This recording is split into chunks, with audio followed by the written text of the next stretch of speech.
आज के इस कार्यक्रम के मुख्य अतिथि माननीय राज्य मंत्री मत्स्य, पशुपालन एवं डेयरी मंत्रालय, भारत सरकार, डॉक्टर संजीव बालियान जी, भारत सरकार के उसी मंत्रालय में संयुक्त सचिव doctor OP Chaudhary ji, poultry federation of India के अध्यक्ष श्री रणपाल ढांडा जी,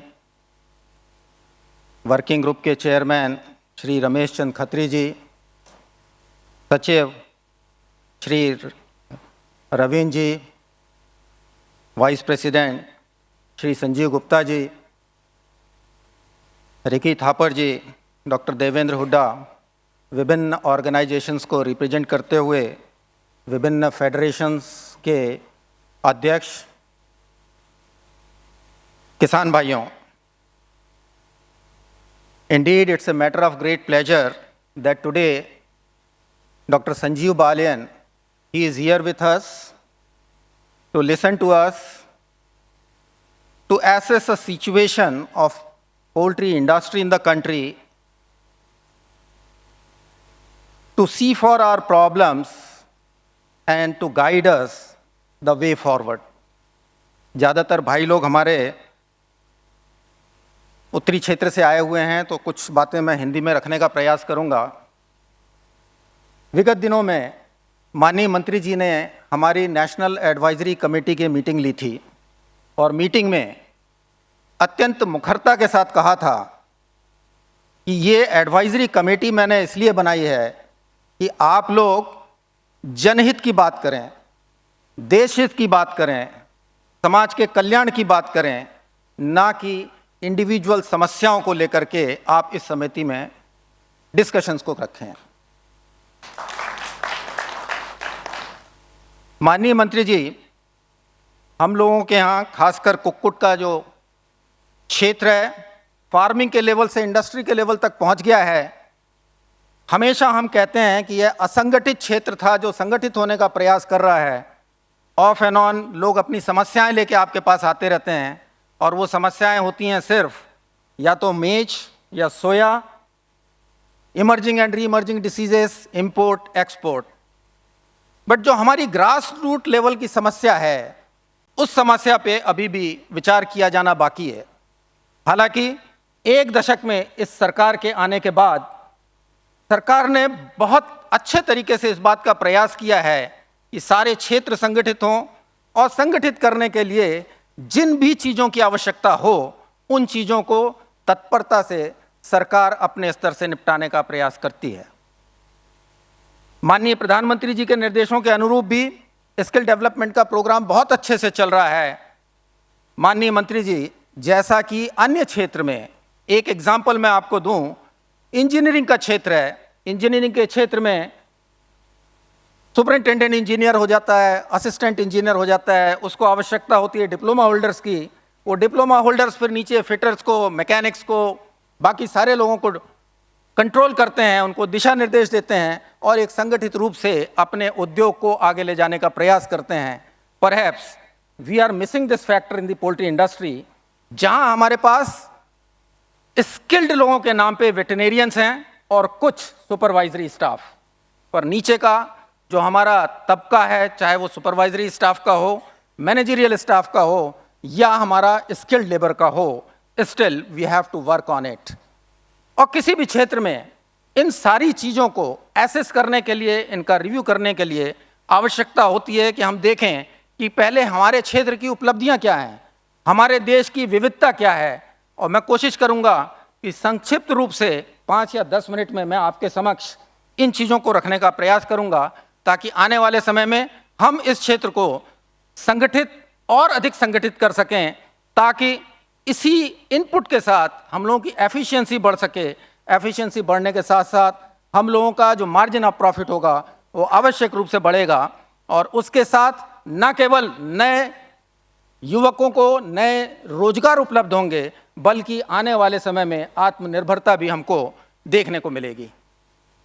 अपने देश की बात करूं मैं, तो हमारी देश लार्जेस्ट डेमोक्रेसी है वर्ल्ड की, जिसमें 28 स्टेट हैं, 8 यूनियन टेरिटरीज हैं, लगभग 1.4 बिलियन लोग यहां पर हैं और 7th लार्जेस्ट कंट्री लैंड के हिसाब से यह है।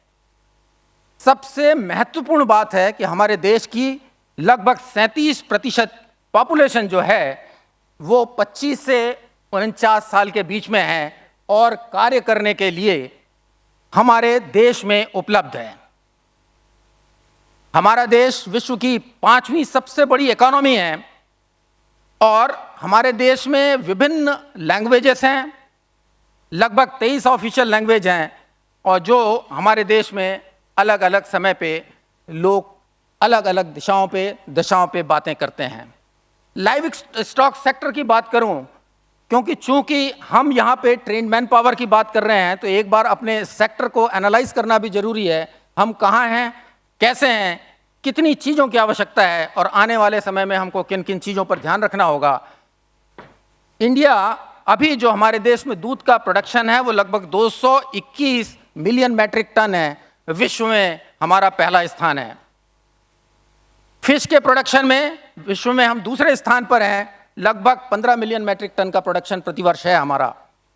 अंडे प्रोडक्शन की दृष्टि से विश्व में हमारा तीसरा स्थान है और लगभग 130 बिलियन पीसेस ऑफ एग्स हम लोग पैदा कर रहे हैं। मीट प्रोडक्शन में विश्व में 5वां स्थान है और लगभग 5 मिलियन मैट्रिक टन हम लोग मीट का प्रोडक्शन कर रहे हैं। और टोटल मीट की अगर मैं बात करूं तो लगभग हमारा प्रोडक्शन 9 मिलियन मैट्रिक टन के आसपास है।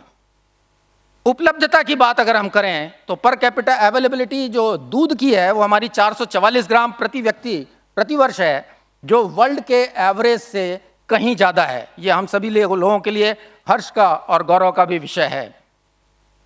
जो फिश का अवेलेबिलिटी है लगभग 5.4 है। अंडे का उपलब्धता हमारा लगभग 95 अंडा है, वर्ल्ड एवरेज लगभग 180 अंडे के आसपास है। मीट का लगभग पर कैपिटा जो हम लोगों के पास अवेलेबिलिटी है वो 5 किलो के आसपास है, वर्ल्ड का एवरेज लगभग 17 किलो का है। कहने का तात्पर्य यह है कि हमारे सेक्टर में अपार और असीमित संभावनाएं हैं। खासकर मैं पोल्ट्री सेक्टर को अगर टारगेट करता हूं, 1950 में 51 की पंचवर्षीय योजना प्रारंभ होने के पहले जब हम लोगों ने एसेस किया था तो हमारा अंडे का प्रोडक्शन 2 बिलियन था। आज की तारीख पे 130 बिलियन है। इकलौता सेक्टर इस कंट्री का, and heads of to our farmers, to our industry, इसी सेक्टर ने देश में इकलौता सेक्टर होने का गौरव प्राप्त किया है जिसने लगभग 50 गुना वृद्धि की है। 50 गुना। इवन हमारे एग्रीकल्चर सेक्टर में इतना वृद्धि कभी हम लोगों को देखने को नहीं मिला है। एग प्रोडक्शन की अगर दृष्टि से देखें, क्योंकि हमको कितने ट्रेंड मैन पावर की आवश्यकता होगी और कभी कभी हमको डाउनफॉल देखने को मिले हैं, उन रीजंस को भी एनालाइज करना आवश्यक है। एग प्रोडक्शन में अगर आप देखें 19-20 में लगभग हमारा जो ग्रोथ था वो 10% के आसपास था। उसके पहले भी अगर ग्रोथ रेट देखें तो 5 से 10% के पीछे था। लगभग 2019 और 20 में एक सडन फॉल आया था एंड हम सभी लोग उन चीज़ों से परिचित हैं। कोरोना काल था जिसके कारण हम लोग नीचे गए और इस समय एक फैक्टर हमको दोबारा गियर अप करने में जो हम लोगों ने प्रॉब्लम फेस की थी वो हमारा ट्रेंड मैन पावर भी था। आप सभी लोगों को पता है वर्कफोर्स जो आता था, वर्कर्स जो आता था हमारा, वो कुछ ही स्टेट से बाकी स्टेट्स में पहुंचता था। कोरोना काल में सभी ने वहां से पलायन किया, अपने अपने जगह लौट करके गए थे और फिर हमारे पास एक बार ट्रेंड मैन पावर की डेफिशिएंसी पैदा हुई थी। इसी तरीके से अगर हम देखें वो स्टेट्स जिन स्टेट्स में और जिन स्टेट्स को दर्जा हासिल है कि वो मेजर एग प्रोड्यूसिंग स्टेट हैं या मेजर पोल्ट्री प्रोड्यूसिंग स्टेट्स हैं, तो थोड़ा सा स्क्यूड डेवलपमेंट है हमारा looking to the availability of various resources. Number 1 है हमारा Andhra Pradesh, followed by Tamil Nadu, Telangana, waste Bengal, Karnataka. ये बातें मैं इसलिए कर रहा हूं कि ट्रेन मैन पावर की रिक्वायरमेंट किन स्टेट्स में ज़्यादा है और कहां से आदमी माइग्रेट होकर किन स्टेट्स में जाता है, इसका एनालिसिस भी बहुत ज़्यादा जरूरी है। मीट प्रोडक्शन में भी अगर हम देखें तो पहले 15 स्टेट्स जिनका नाम आता है वो है महाराष्ट्र, उत्तर प्रदेश, वेस्ट बंगाल, आंध्र प्रदेश, तेलंगाना, तमिलनाडु। इन स्टेट्स में भी खासकर जो मीट प्रोडक्शन है इसके लिए भी ट्रेंड मैन पावर की आवश्यकता है। And here lies the point, that is पूरे कंट्री में जितना मीट प्रोड्यूस हो रहा है हमारा उसका लगभग 50% सिर्फ ये स्मॉल वंडर बर्ड कैटर कर रहा है। तो 50% कंट्रीब्यूशन देश के टोटल मीट प्रोडक्शन में हमारे पोल्ट्री सेक्टर का है।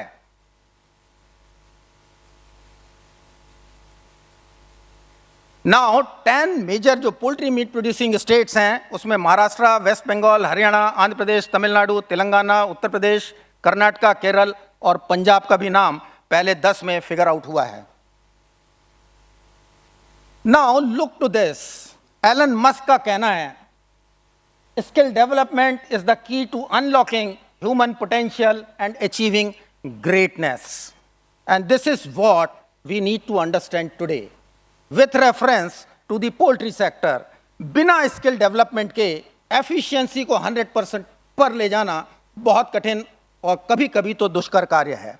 वो इसलिए कि अगर हमारे पास स्किल होता है, स्किल्ड मैन पावर होता है, तो वर्किंग एफिशिएंसी ना केवल उससे बहुत अच्छी हो जाती है, प्रभावित होती है, बल्कि उससे हमको ज़्यादा अच्छे रिटर्न मिलना पॉसिबल होते हैं।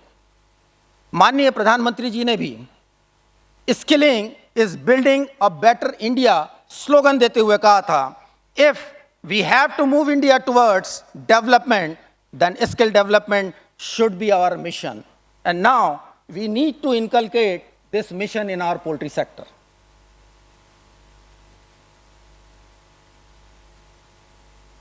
सर, ऑफ एंड ऑन हमारे यहाँ जो न्यूज़पेपर होते हैं, कंट्री में जो प्रिंट मीडिया होता है, इलेक्ट्रॉनिक मीडिया होता है, usually we use to come across poultry farming में एम्प्लॉयमेंट पोटेंशियल बहुत ज़्यादा है। प्रिंटपाल ढांडा जी ने भी अभी कहा, देवेंद्र हुड्डा जी ने भी अभी कहा, लगभग डायरेक्टली या indirectly millions of people are involve in this, but yes there is a time to unlock the opportunity. और लगभग अभी हमारे पास जो स्किल्ड मैन पावर है, we can see, because this is the survey based paper that has been presented by ICR, लगभग हमारे पास 1.5 लाख के आसपास स्किल्ड मैन पावर है। I am talking about only the managerial staff, not the staff below the managers, but still further अगर हम देखें तो हमारा एनुअल पोटेंशियल जो है इनको लेने का लगभग 5 लाख लोग का है एनुअली। इस 1.5 लाख को 5 लाख कैसे बनाना है, this is our target.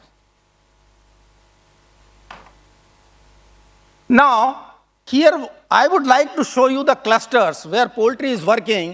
There are few states like Maharashtra, Haryana, Uttar Pradesh, West Bengal, Andhra Pradesh, Tamil Nadu. ये वो states हैं जहाँ पे trained manpower का, poultry का बहुत ज़्यादा requirement है, because ये हमारे poultry producing centers हैं और इनका requirement अन्य states के अलावा ज़्यादा है, अतिरिक्त manpower का इनको आवश्यकता है। तो इन स्टेट्स पे हमको थोड़ा कंसंट्रेट करना होगा कि यहाँ पे जितने ट्रेन मैन पावर का रिक्वायरमेंट है वो हम समय से पूरा कर सकें। जो हमारा स्टेटस है, इसकी पोजीशनिंग क्या है, फ्यूचर क्या है, ग्रोथ ऑफ एम्प्लॉयमेंट क्या है, लगभग मेरा यह उम्मीद है आने वाले समय में 2027 तक हम 10% प्रति वर्ष के ग्रोथ रेट को ऑब्टेन करेंगे, अचीव करेंगे, and this target we are going ahead, we are marching ahead. और जो एनुअल ग्रोथ है हमारा मीट का भी, that will also go around 9 to 10%। ये फिगर्स मैं इसलिए आप लोगों के सामने रख रहा हूं कि आने वाले समय में स्किल्ड मैन पावर का इतना रिक्वायरमेंट हमारे पास होगा। इसके कंपैरिजन में अगर मैं देखूं तो अभी भी डेयरी में, शीप एंड गोट में और लगभग जो स्वाइन और पिग में है उसमें भी हमारे पास ट्रेन मैन पावर का रिक्वायरमेंट होगा, so as to take us the livestock sector ahead. जैसा मैंने बताया, अंडे का प्रोडक्शन लगभग 130 बिलियन हो चुका है हमारा, मीट का प्रोडक्शन लगभग 9 मिलियन मेट्रिक टन हो चुका है, which is expected to grow by 10% each year. It means सारे रिसोर्सेज का लगभग 10% का अतिरिक्त आवश्यकता हमारे पास होगा, और इनको एफिशिएंसी से रन करने के लिए train man power, skilled man power और स्किल्ड लेबर का भी रिक्वायरमेंट हमारे पास होगा। Again of and on, this is a paper का बिजनेस लाइन का न्यूज हेडलाइन था, poultry industry faces severe shortage of talent, and here talent means they wanted the skilled labour. What are the major skills which are required? These are egg and meat processing and packaging, the chilled poultry techniques, the knowledge on poultry grading, poultry processing equipment, knowledge on automatic feeders, automatic cleaning systems, fluid LED, level controls, flicker-free lighting systems, designing water system, livestock monitoring, innovative waste management like pelleting, etc., safe and hygienic practices. At the same time, we should also understand that now FSSAI is in vogue, और FSSAI का कहना है कि जो भी चीज़ हमारे table पे, खाने के टेबल पे आती है, वो एक क्वालिटी मेजर्स के अंतर्गत पूर्ण रूप से गुणवत्ता युक्त होनी चाहिए, और उसके लिए भी अब हमारा जो टेक्निकल मैन पावर है, जो स्किल्ड लेबर है, वो ट्रेंड होना चाहिए। जो अनकन्वेंशनल हमारे पास अपॉर्चुनिटीज थी पोल्ट्री सेक्टर में, विच अभी तक हम लोग टैप नहीं किए हैं, there are many more hatchery operators which are required, there are many more farm workers which are required, chick sexing and grading technicians are required, small poultry farmers are required, poultry farm supervisors are required, poultry feed, feed safety and labeling supervisors are required, poultry hatchery supervisors are required, poultry shed designers are required, poultry farm managers are required. These are some of the skills which are required in the persons to be inculcated so that they can be inducted in our poultry sector. और बहुत हर्ष का विषय है, इन सारे subjects को भारत सरकार ने अपने आप में समाहित किया है। आने वाले समय के लिए इस मैन पावर को तैयार करने के लिए कोर्सेज भी डिज़ाइन किए हैं, और वो कोर्सेज जो हमारा agriculture skill council of India offer करता है। कोशिश हमको ये करनी है, अभी तक हमारे पास जो ट्रेनिंग सेंटर्स हैं वो बहुत कम हैं, और agriculture skill council of India को भारत सरकार ने फ्री किया है कि आप इंस्टीट्यूशन पे मत जाइए, यूनिवर्सिटीज़ पे मत जाइए, केवीकेस पे मत जाइए, रिसर्च इंस्टीट्यूशंस पे मत जाइए, पर अगर किसी प्राइवेट सेक्टर में, किसी इंडस्ट्री में वो पोटेंशियल है कि वो लोगों को ट्रेन कर सकें, तो उनको रिकॉग्नाइज करने का भी काम agriculture skill council of India ने किया है।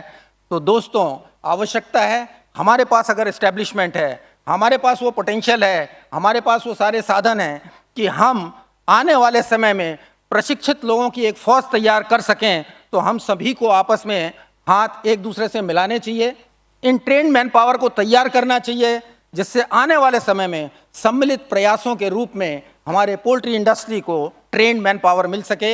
ये कुछ कोर्सेज हैं, और उनके साथ ये भी डिज़ाइन किया गया है कि ये कोर्स कितने घंटे का होगा, इस कोर्स को करने के लिए, कराने के लिए किन किन साधनों की आवश्यकता होगी। ये सारे कोर्सेज वेबसाइट पे, एग्रीकल्चर स्किल काउंसिल के वेबसाइट पे उपलब्ध हैं। हम अपने आप में इन चीज़ों का इंट्रोस्पेक्शन करें कि हमारी इंडस्ट्री में, हमारे संस्थानों में, हमारे अपने पोल्ट्री के एस्टैब्लिशमेंट्स में अगर ये पोटेंशियल है, तो उसको भी इस समय हार्वेस्ट करने का ज़रूरत है।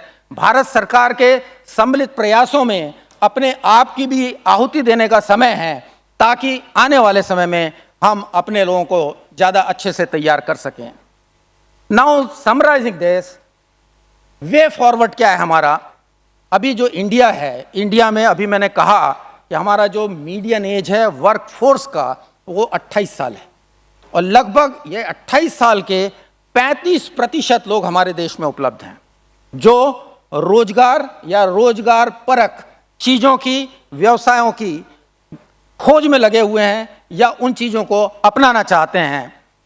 अगर हम इफेक्टिव स्किल डेवलपमेंट प्रोग्राम करेंगे पोल्ट्री में, to produce not only the product but also the value added products by a small vendors to cater to the local needs, then definitely we are going to echo the voice of our honorable Prime Minister, local to global. So let us join hands together to form this slogan, a bigger one in poultry sector, local to global. Processed poultry product का भी बहुत ज़्यादा demand market में है, और अभी बहुत सारे स्टार्टअप काम कर रहे हैं। These are also ways and means, if skilled manpower is available, will have a much faster speed in growth. And very last, the point to be emphasized upon is, we should go for Atmanirbhar Bharat, as Honorable Prime Minister says. So आत्मनिर्भर भारत बनाने के लिए हमें विवेकानंद जी की उन बातों को भी याद रखना होगा। Fix up your goal, awake, arise, जागो, और तब तक चलते रहो जब तक आप अपने टारगेट को, अपने लक्ष्य को अचीव ना कर लें। So let us awake, arise and move forward till we achieve our target of doubling the farmer income, as Honorable Prime Minister says, and also to make the poultry self-sustainable in terms of skilled manpower. So these are some of the efforts. Sir, you know, this photograph is from a lady who was from Madhya Pradesh. इन लोगों ने एक cooperative approach लेकर के जो हमारा कृषि उन्नति मेला था उसमें माननीय प्रधानमंत्री जी को अपनी एक्टिविटीज़ के बारे में बताया था। बहुत स्मॉल स्केल फार्मर्स हैं, छोटे छोटे लोग हैं, बट इनका जो टेक्निकल स्किल है it is really wonderful. So on a hopeful note, नया सवेरा आएगा, जरूर आएगा। For a better tomorrow we need to prepare ourself. Thank you so much one and all. Thank you.